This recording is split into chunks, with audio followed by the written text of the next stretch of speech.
5, 4, 3, 2, 1.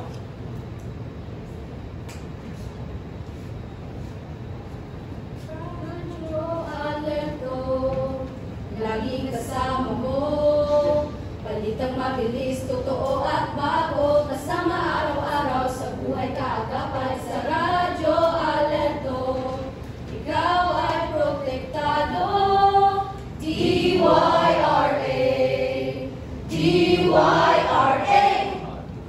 Balitang walang pinipiling lugar. Walang pinipiling araw. Walang kinikilingan. Serbisyong tapat at maaasahan, DYRA, 9.5 sa inyong mga radyo. Miyembro ng KBP, Kapistanan ng mga Broadcaster ng Pilipinas. Radyo Alerto Balita, magandang umaga, Pilipinas. Magandang umaga, lungsod ng Maasin. Ngayon nakatutok sa Radyo Alerto, ang programang lagi nandyan, lagi kumpleto. Ako si Ivan At Bragas. ako naman po, si Riz Carla Lur, ang tagapaghatid ng katotohanan. Ngayon ay Webes, ika-21 ng Nobyembre taong kasalukuyan. Para alamin ang nagbabagang balita sa oras na ito, ito ang DDYRA, Radyo Alerto. Sa ulo ng mga tampok at nagbabagang balita, Duterte Trillanes, bardagulan sa Quadcom. Mga Pinoy na iligaw sa US, pinayuhan ng Philippine Envoy na huwag hintayin ma-deport. Birhen ng Simala, binagsa sa makasaysayang pagbisita sa National Shrine sa Maasin City. Gilas Pilipinas, tinalo ang Ramos sa Tuna Game bago ang FIFA Asia Cup qualifiers. Ang bato ng Pilipinas na si Chelsea Manalo na sungkit ang Miss Universe Asia 2024. Sa balitang lokal, birhen ng Simala, binagsa sa makasaysayang pagbisita sa National Shrine of Our Lady of Assumption sa Maasin City. Para sa detalye magbabalita, Radyo Alerto, Rogelio po. Dinagsahan mga iboto ang National Shrine of Our Lady of Assumption nitong nakaraang araw, Miyerkules, ika-21 ng Nobyembre, upang salubungin ang makasaysayang pagbisita ng birhen ng Simala. Ang imahen, kilala sa mga himalang iugnay dito. Ito ay dinala sa lungsod bilang bahagi ng layuning palaganapin ang debosyon sa mga naina at pag-isahin ang mananampalataya sa panalangin. Nagkaroon ng posisyon at misa na pinangunahan ng obispo sa Maasin at mga kaparian mula sa iba't ibang parokya ng Southern Leyte. Laging pasasalamat ng mga deboto dahil anila malaking biyaya ang pagdating ng birhen ng Simala sa kanilang lugar at pinatatag daw nito ang kanilang pananampalataya lalo na sa panahon ng pagsubok. Mula sa siyudad ng Maasin, Rohel Pong Jr. para sa Radyo Alerto. Balansiyuan. Para naman sa balitang nasyonal, Duterte Trillanes at bardagulan sa Quadcom. Para sa detalye, magbabalita Asunta Salva. Nagpahitan sina dating Pangulo Rodrigo Digong Duterte at dating Senador Antonio Trillanes IV na pagharap ang dalawa sa investigasyon ng Quad Committee ng Kamara de Representantes sa isyu ng drug war ng dating administrasyon. Sa hearing ng Quad Committee noong Miyerkules ng gabi, tinanong ni Deputy Speaker at Quezon Representative David Suarez si Duterte kung pwede na itong pumirmahan ng waiver matapos ipakita ni Trillanes ang mga bank account ng dating Pangulo. Ang waiver ay kaugnay na sinabi ni Trillanes na mayroong drug money na pumasok sa bank account ni Duterte at kanyang anak na si Vice President Sara Duterte. Handa naman si Trillanes na magpasampal kay Duterte pero kailangan munang lumagda sa waiver ang dating Pangulo. Hingi sa bank account nito at sa joint account umano nila ni Vice President Sara Duterte. Asunta Salva para sa makatotohanang Radyo Alerto. Balik sa iyo, Lord. Patuloy na nagbabagang balita sa pagbabalitang DDYRA, Radyo Alerto. Yang magtanong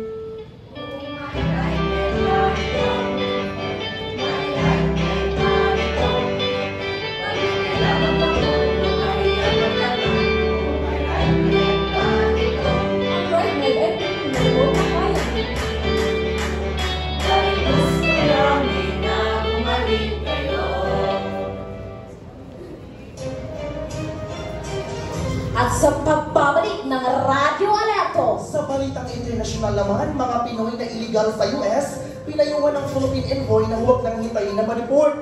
Para sa detalye magbabalita ang Radyo Alerto, Darwin Timbang. Pinayuhan ni Philippine Ambassador to the United States Jose Manuel Reyes Romualdez ang mga Pinoy na illegal na nananatili sa Amerika na huwag nang hintayin na ma-deport. Matapos manalo sa katatapos na halalan doon, si President Foreign Correspondents Association of the Philippines, ipinalala ni Romualdez na nanalo si Trump, quoted, on the basis that he will deport all illegal immigrants in the United States. Ayon sa opisyal, 99% ang posibilidad na hindi na papayagang makabalik ng US at mga ipinapa-deport. Quoted, you can never come back to the United States, at least if you leave, there is always the opportunity or chance that you'll be able to fly. Paliwanag niya. Sa kanyang victory speech, binigyan ni Trump na isasara niya ang borders ng US at pagpapatupad ng mas malipit na batas laban sa illegal aliens. Darwin Ibang para sa mga totohanan ng Radyo Alerto, balik sa'yo, Ivy. Para naman sa balitang pampalakasan, Gilas Pilipinas tinalo ang Morocco sa tune-up game bago ang FIBA Asia Cup qualifiers. Para sa detalye, magbabalita ang Radyo Alerto, Kimar Biol. Nagkuki ang Gilas Pilipinas sa kanyang nataming tune-up game bilang paghahanda para sa second window ng 2025 FIBA Asia Cup qualifiers. Matapos talunin ng Meralco Gold sa score na 96-82 nitong Lunes sa Spar Sports Academy sa Laguna. Sa tune-up game, ginamit ng Gilas head coach Tito ang halos lahat ng metro na 15-man con maliban kina AJ Edo na nagpapagaling mula sa injury sa tubo, Jaime Malonzo at Calvin Estrada. Samantala, ang votes naman ay wala rin key players tulad ni Aileen Maliksi, CJ Cancino, Brandon Mates, DJ Kennedy at Chris Newsom na kabilang sa Gilas Gold. Ang tune-up game ay bahagi ng paghahanda ng Gilas Pilipinas bago ang laban nila kontra New Zealand sa Webes at Hong Kong sa Linggo sa Mall of Asia Arena. Patuloy po tayong mag-aabang sa mga kaganapan sa 2025 FIBA Asia Cup qualifiers. Ako po si Kim Arbion, makatotohanan ng Radyo Alerto. Balik sa'yo, Lolo. Magbabalik ang Radyo Alerto pagkatapos ng ilang minuto. Chismis, my team is your band. Tama na, chismis. Pag na to, hindi magagamot.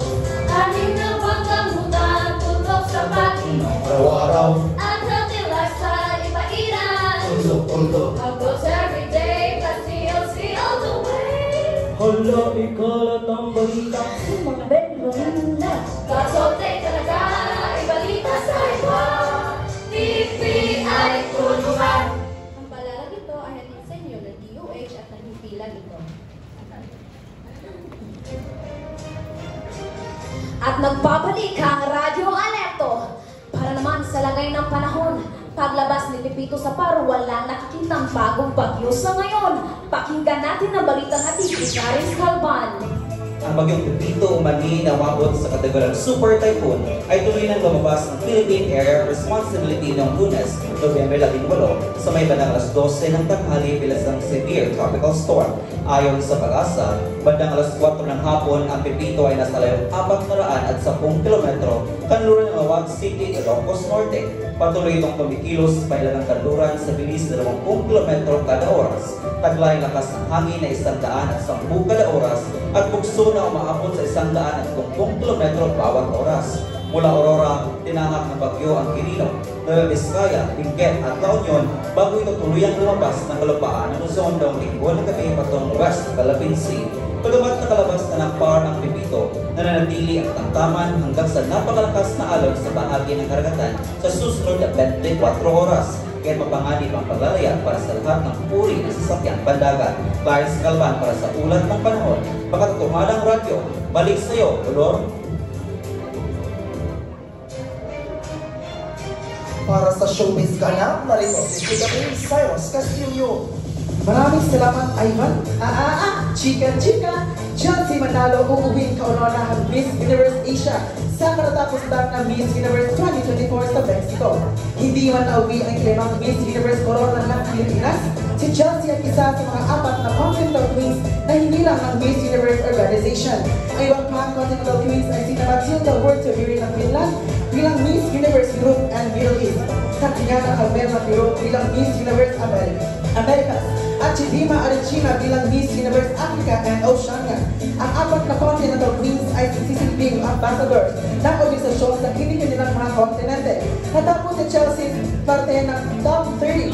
Bagamat maganda ang pinakitang performance ni Chelsea sa Simpson competition, hindi siya pumasok sa top 12. Nagpapasalamat naman ang mga netizen kay Chelsea sa pagre-representa ng Pilipinas sa Miss Universe 2024. Ako po, si Cyrus Castillo, ngayong Chika Day ng dating Alerto. Bali sa'yo, Ivan. Maraming salamat, Chika Baby Cyrus. At yan ang mga balita na hatid sa inyo na nakatukuhan ng Radyo Alerto. Mga kapatid, 33 araw na lang, Pasko na. Hanggang sa muli, ito po ang inyong lingkod, Eres Carla Dolor. At ako naman, si Idol Bragas. Walang kinikilingan. Servisyo tapat at maaasahan. Ito ang TGYRA 975 sa inyong mga radyo. Radyo Alerto, lagi kasama mo.